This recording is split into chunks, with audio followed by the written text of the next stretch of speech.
Welcome back to another AP World History video lecture. On this one, we're going to be talking about the Cold War. The Cold War really gets started somewhere around like 1945. And what's important about this is going back to the philosophy of Karl Marx and Marxism, which was written about back in like the 1850s.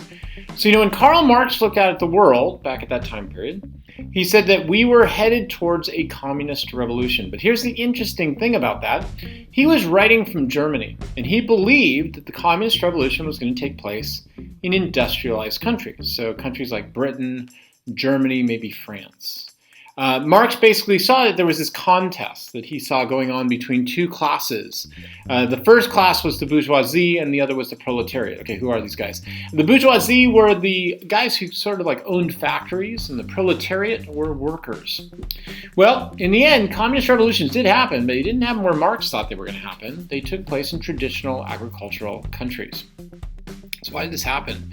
In the long run, what really went wrong here? Well, my overall thesis is going to be this. That there was this Cold War that took place between communist countries and capitalist countries, and it was based really upon a series of misunderstandings and increased paranoia based upon nationalism. And it led to two major blocks, a capitalist West and a communist East. Okay, so let's start off with World War II because this is where we see the increased hostilities that lead into the Cold War.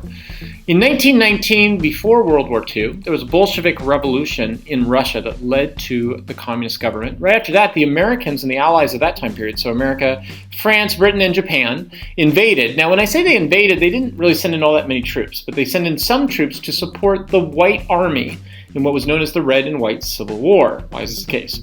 The red represented communism and the white represented the Tsar. Now in the end, communist forces won. But the big impact of this was that Stalin, Joseph Stalin, I.V. Lenin, and most of the other people within Russia had this paranoia towards the West, that the West was trying to overthrow them. Stalin's paranoia goes a little bit further than that, though. Joseph Stalin was born and lived in a province in Russia called Georgia. And in that province, he was trained as a farmer in that province. He eventually even became a priest for a little while. But Joseph Stalin, as he grew up, became very highly nationalist and very paranoid about the West. And there's some good reason for this. If you think about it, Russia's history is one of paranoia. And the reason why is they've been attacked from all sides.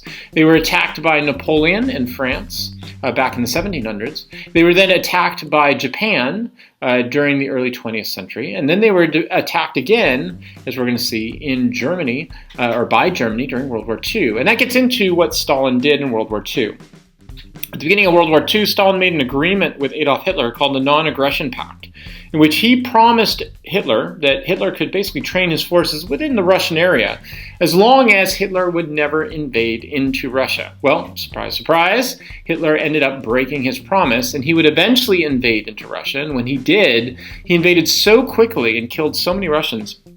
By the time they were done, Russia lost 10 million people inside of World War II. Now, during this time, after what happened with the Non-Aggression Pact, the Russians joined up with the Americans. And one of the examples of this is an office called the OSS, or the Office of Strategic Services. This eventually becomes, for us, the CIA. For the Russians, the KGB. The Russians, there are pictures also of the Americans and Russian soldiers joining up together in Berlin at the end of the war, shaking hands and excitedly ending the war. So things had went so well between the Russians and the Americans. Why all of a sudden did things fall apart? Well, part of it has to do with some of those early issues of paranoia, especially with the Americans and the Allies invading. But a big part of it, too, had to do with the end of the war. So Stalin was paranoid overall, but there was some good reason for him to be paranoid. One of the things that happened was as the Americans pursued the atomic bomb in the Manhattan Project, Franklin Roosevelt and then eventually Harry Truman decided to keep this from Joseph Stalin. They shared the information with their British allies, but not with Joseph Stalin. Joseph Stalin knew about this. Why? Because Stalin had spies within the Manhattan Project.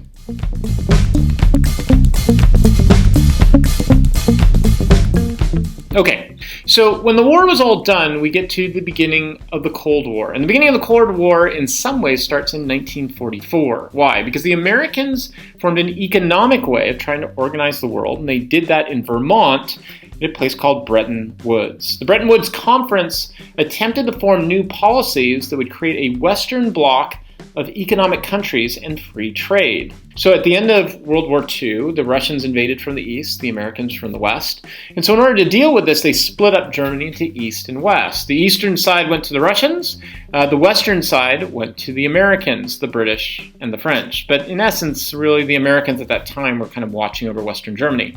Western Germany was broken up into three parts: the British, the French, and the Americans. And eventually in 1947, the Americans decided to join Western Germany together. Problem was, they didn't tell Joseph Stalin about this. So when Joseph Stalin saw this happening, he interpreted it as the way the Non-Aggression Pact went. That here the Americans were reunifying Germany as a way to use it as sort of a launching pad to invade into Russia. So what did Stalin do? Well, the capital of Berlin was also cut up. It was cut up into east and west. And the western side, while it was fully within the eastern part of Germany, was connected to Western Germany through a road. Stalin closed off this road. Truman, for the next year, did an airlift of supplies into Western Berlin in order to make sure that Berlin could keep going. On the American side, the interpretation was that Stalin was attempting to take over Western Germany. On Russia's side, it appears that Stalin believed that America was trying to invade and take over Eastern Germany. So here's where we start to get that sort of like breakdown in communication and misunderstandings. Now, amidst all of this, the Americans came up with a policy to deal with the Russians, and it was developed by an ambassador who had been working in Russia throughout World War II and even before. His name was George F. Kennan. Kennan wrote what's called the Long Telegram, in which he argued that Joseph Stalin, yes, he was a communist, but he wasn't a Marxist. A Marxist in the sense of trying to take over the world. Rather, he was a communist who used communism for national purposes. He wanted to strengthen Russia. So his argument was our best way to deal with Russia was through the containment theory, meaning what we should do is put military bases around Russia and keep them to this one part of the world. Now, off of this, we did a whole series of plans based upon the containment theory. For example, in the late 1940s, the Marshall Plan was passed. The idea of the Marshall Plan was to build up Western Europe through economic aid, and the purpose behind doing that was twofold. One, it would build up that economic bloc of countries, and the other is that if Western Europe was really strong economically, they wouldn't turn to communism. Now, believe it or not, the Marshall Plan was also offered to the Soviet Union, and the Soviet Union declined. But there's a little tie to that. In order to get the Marshall Plan aid, you had to adopt a capitalist economy, so you can imagine why Russia decided to turn it down. Now, after what happened in the case of the Berlin blockade, the way that the Allies responded was through an organization called NATO, or the North Atlantic Treaty Organization. Now, for Americans, NATO was basically a defense system. The idea was, hey, Stalin was trying to invade Western Germany. We need a way to stop that. So we formed an alliance with Northern European countries in which we said, look, if Stalin invades any country, we all come to the defense of that country.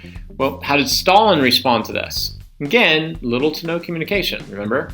Stalin saw this and thought, here all these countries are coming together and they are forming an alliance to invade us.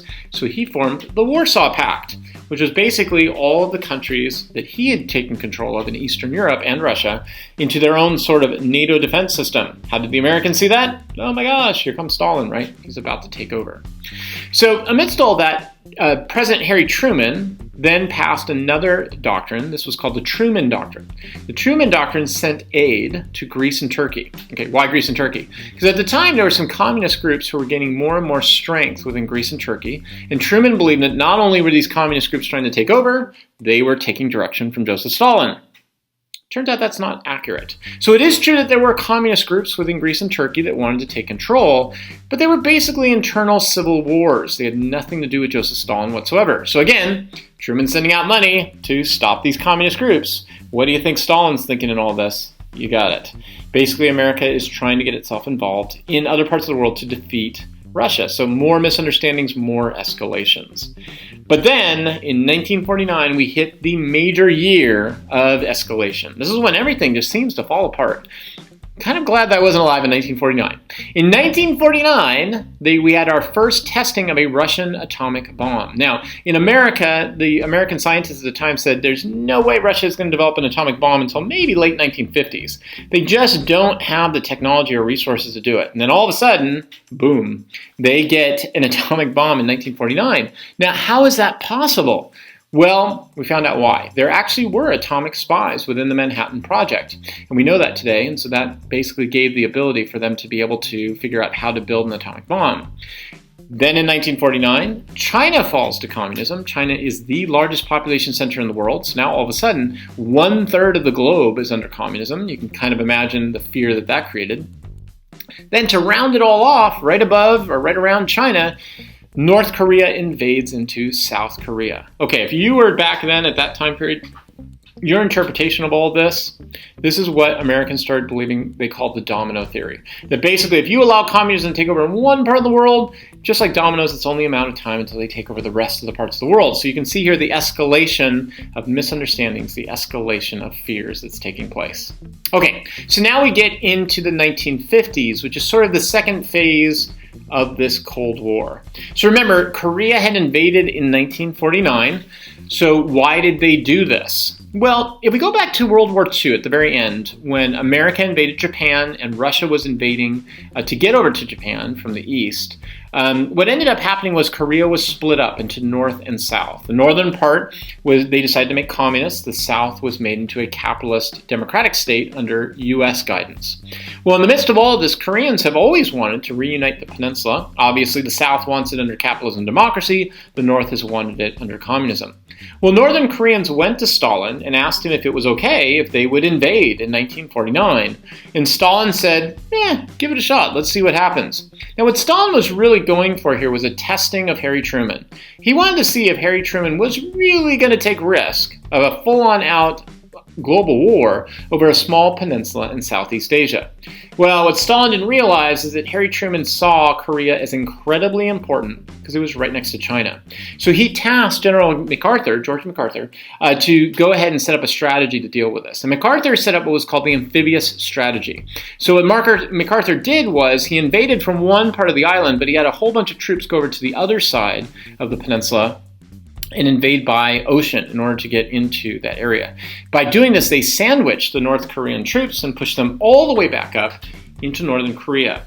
Now, the problem was, and this was the huge mistake on MacArthur's side, MacArthur decided to have the American troops lead the Korean troops. Okay, why is this a big mistake?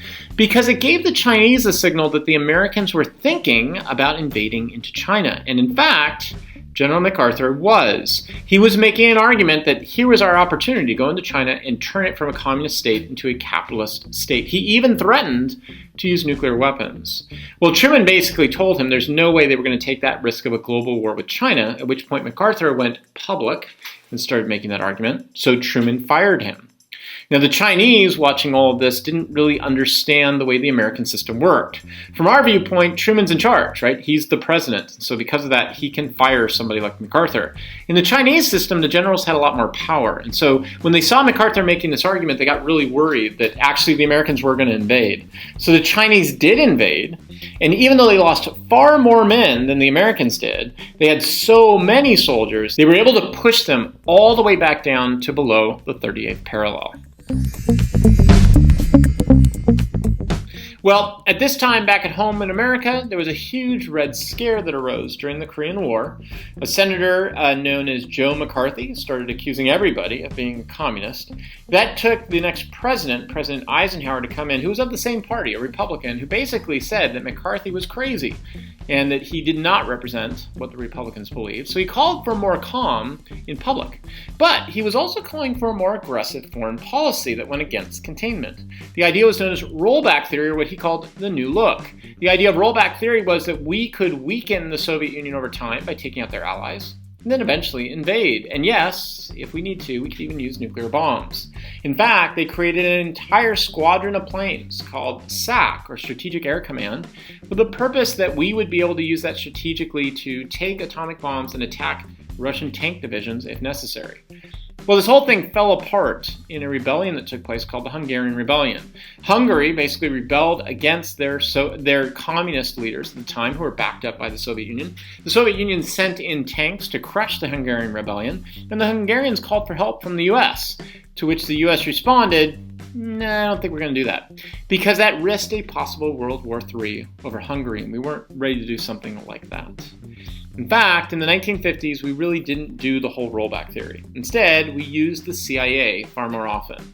The CIA was used to go into third world countries or developing world countries and basically overthrow governments under the belief that they were somehow connected to the Soviet Union. But that doesn't always seem the case. Give you 3 cases on this.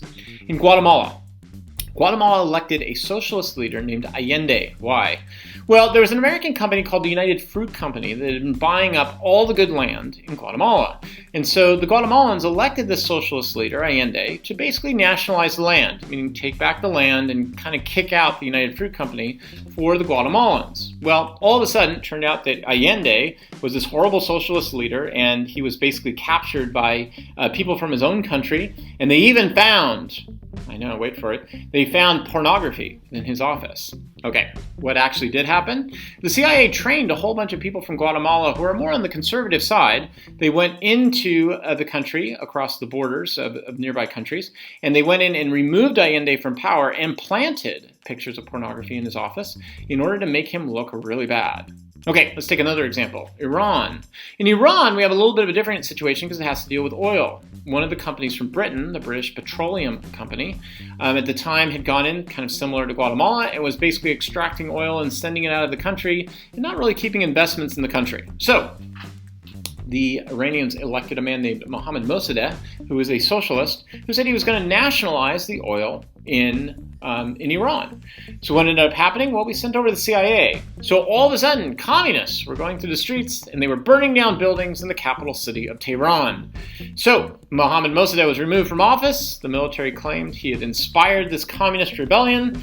And we then allowed back in the reigning family that had been in charge of Iran called the Pahlavis. What really happened? Well, those people who were burning down all those buildings, they were CIA-trained people. They were not communists. The whole purpose was to instigate fears over communists and to remove Mossadegh. Okay, last big example, the Congo. The Congo had been under Belgium's rule all the way since back in the late 1800s. You might remember how brutal they were to the local Africans. After World War II, there was a movement to break away from Belgium, and the Congo people elected into power a man named Patrice Lumumba. Patrice Lumumba, again, socialist. He called for the need for the diamonds in the Congo to be nationalized. All of a sudden, after he was elected, Patrice Lumumba went missing. They eventually found him. They found him basically dismembered and killed. He had been killed by CIA-trained people within the Congo. So after the United States replaced Patrice Lumumba, they put into power a man named Mobutu. Mobutu was a horrible dictator. He remained in power until the 1990s. He actually killed over 1/3 of the Congo population through wars and starvation.